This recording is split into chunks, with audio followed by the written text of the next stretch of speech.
영화를 보시면 여러분, 디즈니에서도 이러한 그 AI로 활용한 그 로봇 스턴트맨이 있거든요. 그렇다고 한다면은 인간 배우를 쓸 필요가 뭐 있어? 다 그렇게 하는데. 그렇죠. 또 다칠 위험성도 있고 다칠 위험성도 사람이 있고. 하면. 그리고 여러분, 이 서울시라든지 예를 들면 스파이더맨 같은 경우 맨하탄 배경으로 하잖아요. 네.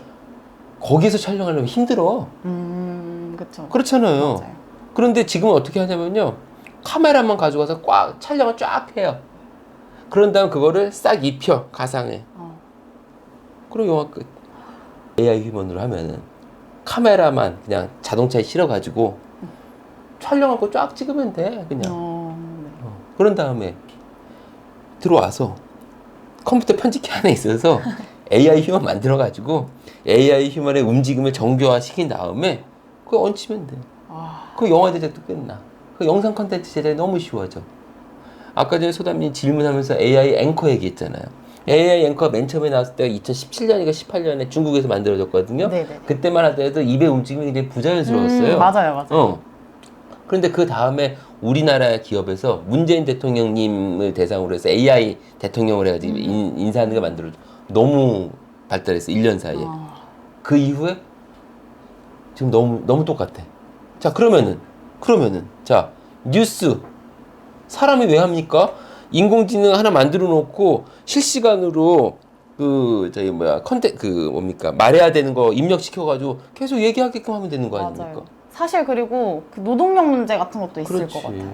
그러니까 사실 AI 휴먼의 미래는 기술적으로 보면은 어떻게 보면은 영상 콘텐츠 산업에서는 사람을 대체할 수도 있을 것 같아.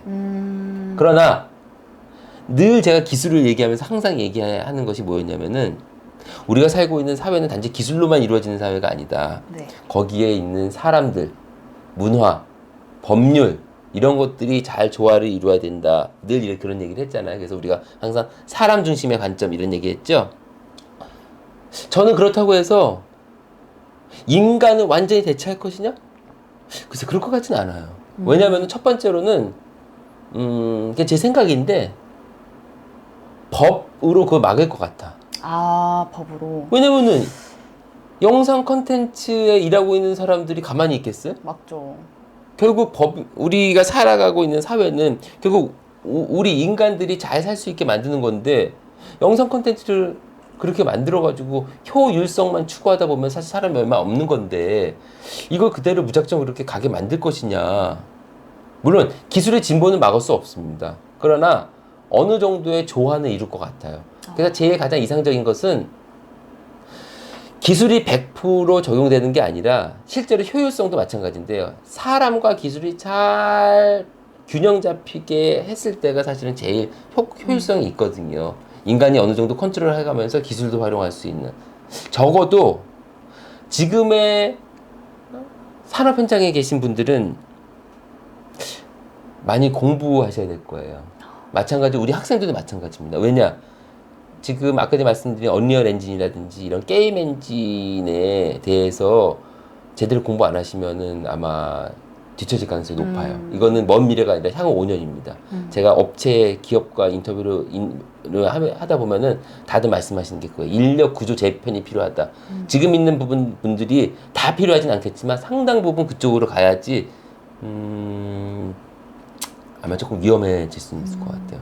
그래서 여러분들한테 얘기해 줄 수 있는 건 첫 번째로는 AI 휴먼의 미래는 적어도 인간과 똑같이 만들어질 수 있을 것이다. 그래서 어떻게 활용할 것이냐는 정말 우리의 문제이지만 또 이것을 만들어내는 건 역시 인간이기 때문에 그리고 이러한 AI 휴먼을 어떻게 활용할 것이냐도 역시 인간의 아이디어이기 때문에 이런 부분에 대해서 우리가 조금 더 관심을 가져야 될 것 같아요. 정말 그러면 AI 휴먼을 만드는 사람이 더 중요해질 것 그렇죠. 같아요. 그리고 그것을 어떻게 활용할 것이냐도 중요하고 단 우리 이런 생각을 하면 안 됩니다. 이제는 야 인간의 창의력은 따라올 수가 없어. 인간의 창의력 때문에 이건 정말 인공지능을 모르는 사람들이 하는 얘기예요. 제가 다른 사람들을 비난하거나 이러려고 하는 건 아니지만 인공지능 창의성도 인간보다 뛰어날 수 있습니다. 무섭네요. 무서워요. 그러니까 일단 우리가 이런 부분에 공부를 해 나가면서 그 해답을 찾아 나가도록 합시다. 중요한 것은 인간이 어떻게 활용할 것이냐가 중요하다. 활용. 예. 제가 고등학교 때 제가 AI 아나운서를 말씀드렸던 게 꿈이 아나운서였었거든요. 아, 지금 아나운서 같아. 아유, 감사합니다. 근데 그때 당시에 이제 중국에서 AI 아나운서가 나왔다는 걸 보고 이제 관련 기사나 이런 걸 많이 찾아봤었어요. 그렇지. 근데 그때 당시만 해도 영상을 봤었을 때 좀 많이 부자연스럽기도 맞아. 했고, 그리고 사실 사람만이 전달할 수 있는 뭔가 감정적인 부분이라든지 뭔가 이런 게 있을 거라고 생각을 했는데, 요즘 들어서 이제 김주아 아나운서 AI라든지 발전된 기술을 보니까 정말 정말 진짜 이건 완벽하게 대체가 될 수도 맞습니다. 있겠구나 이런 생각이 들더라고요. 예. 네, 그럼 다음 질문 드리도록 하겠습니다.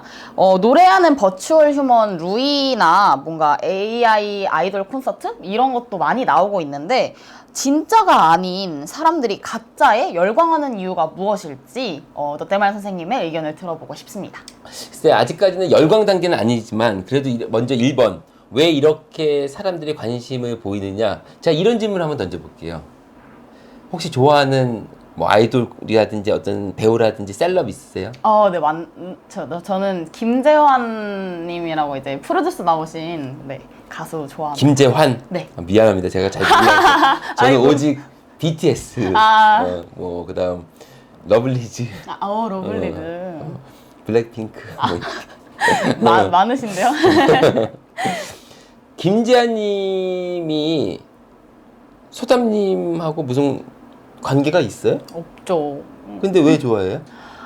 사실 그냥 노래를 정말 잘하시거든요. 그리고 항상 한 분야에 갇혀서 노래를 하시기보다 되게 여러 가지 분야를 좀 하면서 도전하려고 하시는 모습들도 그렇고 되게 그런 게 많이 보이고요. 또 프로듀스 같은 경우에는 다들 이제 기획사를 껴서 많이들 나오잖아요. 근데 개인 연습생으로 나오셔가지고 결국에 이제 마지막 성공까지 하신 게 너무 멋있어 보여요. 그런 스토리가 중요하구나.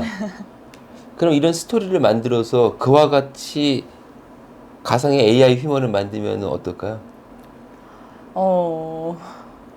근데 실제로 있는 게 아니니까 왠지 조금. 근데 실제로 지금 김재환님 만나봤어요? 아니요, 저는 근데 못 무슨 보긴 상관이 있어? 했어요. 어차피 유튜브로 보고 TV도 잘 안 보잖아. 유튜브로 이 스마트폰으로 보는 거 아니에요, 어차피? 맞아요. 그럼 AI 휴먼도 똑같은데요? 또 그렇게 맞는 바로 그 것 점입니다. 같아요. 우리가 직접 대면을 할 경우는 예외 상황이 될 수도 있어요. 그러나 우리가 셀럽을 좋아하는 것은 직접 만나는 게 아니거든. 다 모니터, 스마트폰 안에 있는 거거든요. 거기에서 유튜브와 인스타를 통해서 우리 소통을 하는 거거든요. 네. 그런데 더 큰 장점이 있어. 인공지능 기술이 발달하면은 뭐 커머스라든가 이런 데서 어떤 서비스가 가능하다고 그랬죠? 개인화된. 그렇지. 재환님이 소담님한테 개인화 소담님 안녕 뭐 이렇게 하나요? 아니요. 안 하잖아. 네. 그런데 AI 휴먼은 할 수 있는데 아침에 깨울 때 김재환님이 남자였죠. 네, 그렇죠. 목소리는 저랑 다르겠지만 가령 예를 들면은 소담아 일어나. 소담아 학교 갈 시간이야. 너무 좋을 것 2시쯤 같아요. 되면 좀 피곤하죠. 네, 그쵸. 근데 뭔가 듣다가 소담아 너를 위해 준비했어. 커피 한 잔 마셔. 아이고. AI 휴먼 이게 가능한데? 와. 왜 싫어하죠? 열광하지 않을 이유가 없는 거예요. 지금은 이런 서비스가 없지만 저는 당연히 이런 서비스가 나올 거라고 생각을 해요.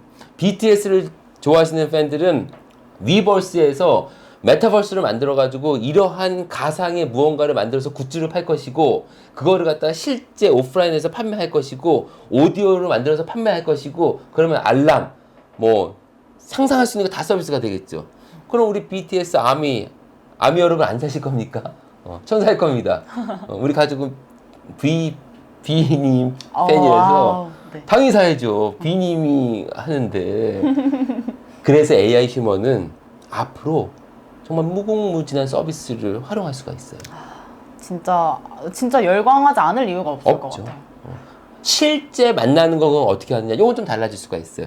그래서 이러한 부분이 지금 홀로그램이라는 이름으로 해서 서비스를 하려고 계속 준비를 하는데 이건 좀 오래 걸릴 것 같긴 하고요. 그러나 유사 홀로그램으로 해서 서비스가 될 것 같은데 유사 홀로그램 또 나중에 그거는 얘기하도록 하고요. 그래서 중요한 거는 뭐다?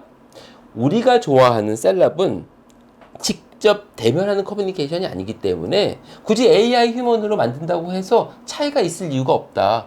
게다가 인공지능 서비스가 적용이 된다면은 나만을 위한 서비스를 해줄 수 있기 때문에 더 환상적이겠죠. 네, 최고네요. 바로 그 점 때문에 저는 AI 휴먼에게 더 열광할 수 있는 그런 환경이 될 것 같다고 생각을 해요. 정말 저도 마음에 드는 AI 뭔가 이제 휴머니 뭔가 아이돌이라든지 이런 식으로 나오면 정말 좋아할 것 같다라는 생각이 들어요. 혹시 이 영상을 보시는 뭐 40대, 50대 분들이 계시다. 왜냐면 우리 채널 보시는 분들이 40대, 50대가 많더라고. 왜 그런지는 모르겠는데 추측은 이제 자녀분 때문에 그러지 않나 싶은데 그럼 그분들은 어떻게 하느냐? 가령 예를 들면 돌아가신 어머님, 아버님. 돌아가신 어머님, 아버님의 영상이라든지 비디오, 사진을 많이 가지고 계시면 그게 그대로 재현이 되거든요. 그러니까 우리가 생각하지 못하는 그런 서비스가 가능한 거기 때문에 저는 당연히 AI 휴머는 앞으로 매우 활용 가능성이 높다고 생각해요. 또 그쪽 분야에선 생각을 안 해봤는데 정말 그렇게 활용되면 너무 좋을 것 그렇죠. 같아요. 좋은 서비스로. 네, 오늘 메타휴먼에 대해서 롯데말 선생님과 너무 재밌고 유익하고 흥미로운 얘기 잘 나눠봤습니다. 다음 시간에 더 재밌는 주제로 찾아뵙도록 하겠습니다. 감사합니다. 고맙습니다.